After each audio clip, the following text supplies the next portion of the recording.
Hello everyone, it's PotterBrony, and welcome to another Everything Wrong with Parody from Littleshyfim. This time we have friendship games. I'm waiting to see how this one's going to work out, what kind of things he's going to point out here. These are always enjoyable, so let's just see what he has in store for us this time.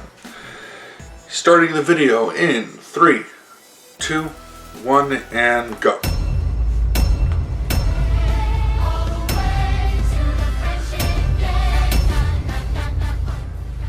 This exists. Underwhelming running close-up establishing shot cliché. Excessively prominent shadow. I got your text, Rainbow Dash. That is a line which you should never hear in a My Little Pony movie. I'm in the middle of some very complex applique on my latest frock. A fact which Rarity emphasizes by making the conscious decision to bring her fashion designing supplies. Return of the invisible amplifiers. Sunset staying behind could be viewed as suspicious if it wasn't for the cheerful background music to imply otherwise. Twilight times the bus stop surprisingly well considering the tiny window of opportunity.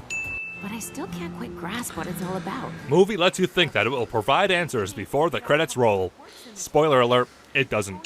Twilight's BS detector is at full capacity. Just to be on the safe side, Hasbro puts a subtle copyright symbol in front of their largest toy placements. This driveway to the parking lot disappears. Sunset sucks at Frogger. Imagine a world in which we don't have the opportunity to see every door Twilight walks through. Cease and desists can't melt steel beams. More than 2 minutes of logos and opening credits. Every word that comes from Applejack's mouth is a lie. We know this because later in the movie it's explained that she ponies up when telling the truth. They still have to gloat. Complaining about gloating, coming from Rainbow Dash.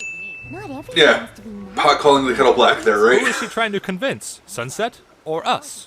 Sunset has been a student here for years, but doesn't know about this event simply because they have to explain it to the audience.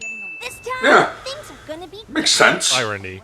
Fun fact, Celestia's legs require clearance from the FAA to be at this altitude. Adagio's fins are purple for some reason. Your headcanon about her being mute has just been silenced. Fluttershy's kind words here and in every other part of the movie were obviously sarcastic, otherwise she would have ponied up for expressing kindness. Is anybody else wondering how Dash ponied up without playing her guitar? Most of us are still wondering why it happens when she is playing the guitar. Movie puts alternate dimension Twilight in competing school against all pre-established logic because it's convenient for the plot. Spike getting hit by a door cliché transcends dimensions. Yep. Not so subtle foreshadowing. Yeah. Silly Twilight, hollow plastic is cheaper. Reflections. How do they work? Shining armor needlessly hides behind this door long enough to qualify as a professional stalker and or axe murderer. Shining armor serves no purpose in this movie besides placing a check on the list of toys which were mandated to get screen time. as an alumni. Alumni is plural, therefore shining armor is actually 2 small people disguised as 1. Fluttershy has no reaction upon hearing that Twilight attends Crystal Prep, waiting in line because the script demands it despite the fact that students have already boarded. Twilight claims that she didn't cut in line intentionally, then she proceeds to cut in line intentionally. Ponying up sure isn't new to the franchise, but with each movie it makes less and less sense. This isn't Equestria. Which is why Equestria is in the title, naturally. He didn't explain, it's quite clear that Rarity enjoys designing fashion. Oh, One could talk say about that that she later. went overboard with a number of outfits simply due to an understandably selfish desire to engage in her interests. Yet the movie tries to pass off this simple recurring gag as some major milestone in Rarity's development just to justify a pony-up. Twilight bumps into Brad for the 6th time in the franchise. Best pony comforts worst human. If she's ponying up because making outfits exhibits generosity, why would this not happen while creating the outfits? And why does this happen minutes after presenting the outfits to her friends? Mr. Plot Convenience strikes again. And magic too, I guess. Sunset is starting to sound like a faltering Equestria Girls fan. Oh yeah, that happens now too, I guess. Spike just happens to blow his cover at a time where he wouldn't get caught. Celestia wants to keep magic a secret from Cinch, so naturally she would bring her to the one classroom where magic is commonly present. Pinky is usually funny when she doesn't make any sense. Since she's nothing more than a conduit of exposition here in Equestria Girls, she tends to have the opposite effect. Magic came into this world when I stole Twilight's crown. Technically, magic came into this world when the portal first opened up, since the portal itself is in fact magical. What we needed to defeat them was you. What they actually needed to defeat the sirens was a completely arbitrary song which just happened to have an open spot for another singer. Twilight has been standing next to the portal for quite some time, yet only now does the pendant decide to notice it. Pony Twilight apparently left the portal open so anyone can just waltz on into Equestria. When designing this building, someone made the conscious decision not to use a normal light switch here. Pinky literally brings guns to school. This cup is levitating. The rotation of the disco ball is inconsistent. Trenderhoof isn't stealing anyone's waifu in this scene. High continues to pick its competitors in a popularity contest. Obviously, bronies were included in the poll. Only the 6 students from each But obviously not, because Flash is there. move on to event number 2. Which is worse, the fact that there just happens to be 6 main characters in this movie, or the fact that all 6 just happen to qualify? No one ties up their hair while in the chemistry lab. That's a major issue considering how common outrageous hairstyles are in this world. I'm so angry, I'm going to massage the nose I don't have. Eco Kid and Science Guy should have been the 2 most qualified people to make a birdhouse. The movie became too lazy to make any more slime names based on the show, so it instead steals names directly. Answers differ despite showing the same work. Now you're thinking with portals.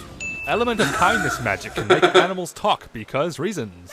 Vague threats to motivate the equally vague objective of non-specific spying. This facial expression is highly offensive and should be censored immediately. Motocross track intersects the speed skating course, as if all this wasn't stupidly dangerous enough. Archery, speed skating, motocross. School does not understand the meaning of liability or insurance bills. And aim at where the target's gonna be. Twilight didn't already know this, and she's supposed to be the smart one. Twilight witnesses all of the terrible things the pendant does, but instead of confining it to a safe environment, she carries it around everywhere she goes.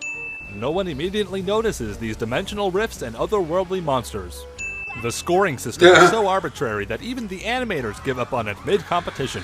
These LEDs don't follow a grid pattern. Rarity's impossible like strength. Animators confuse landing pad and jump. We can still win this! Monsters are attacking students, yet this completely pointless race has to continue at all costs. This is not even remotely competitive or sensible in any way. As soon as Dash starts going, Principal Cinch scowls with suspicion. Somehow this is significantly more eye-catching than the bright purple portals and giant monsters which her own student had summoned. Imagine that. Canterlot wins? Are we not going to consider the fact that a monster just attacked the competition? Twilight's pendant waits a minute and a half before absorbing Dash's magic because it would have interrupted important expositional dialogue otherwise. Yeah, we can't have that. Twilight doesn't understand the meaning of the word corresponding. The word she should have used would be random, or the phrase a contrived source of conflict to progress the story in a timely manner. Tara Strong doesn't know if her character is supposed to recognize that word or not. You can't possibly call that a fair race. Easily agreed upon statement coming from the villain who we're not supposed to agree with. Your students have learned. Cinch does not sound nearly as surprised as she should. Perhaps we should play games now and declare a time. Way too accepting. Celestia strikes again. Principal Cinch clearly blames Canterlot High for the magical shenanigans. Anyone paying attention would blame Twilight for bringing the magic to the games. Of course, anyone that watches Cinemare Sins knows that, as usual, Spike ruined everything. Principal Cinch thinks we're cheating. Implying Canterlot High actually won fair and square. Main cast forms a circle to sling exposition at the screen in case the audience has forgotten everything before this point. Evil antagonists are evil and antagonistic because it's convenient for the plot. Twilight removes the pendant only for it to reappear around her neck.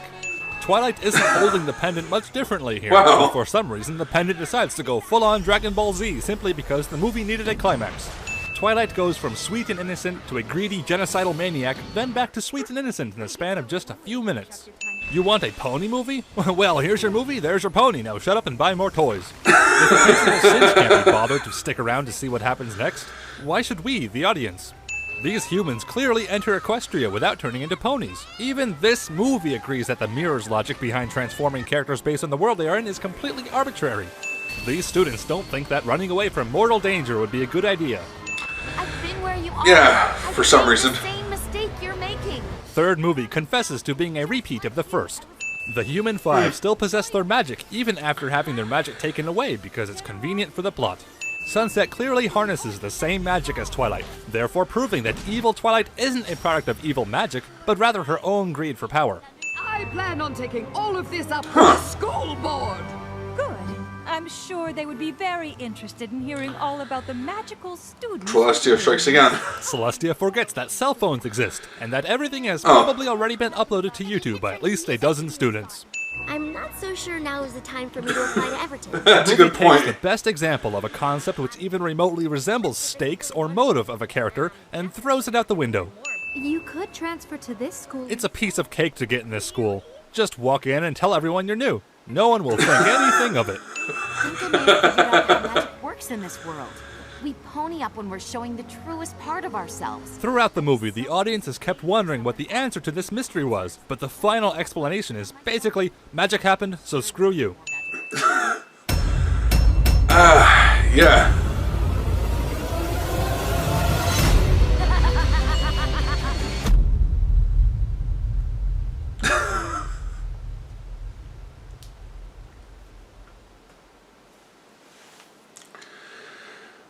Why, you ask? Why not?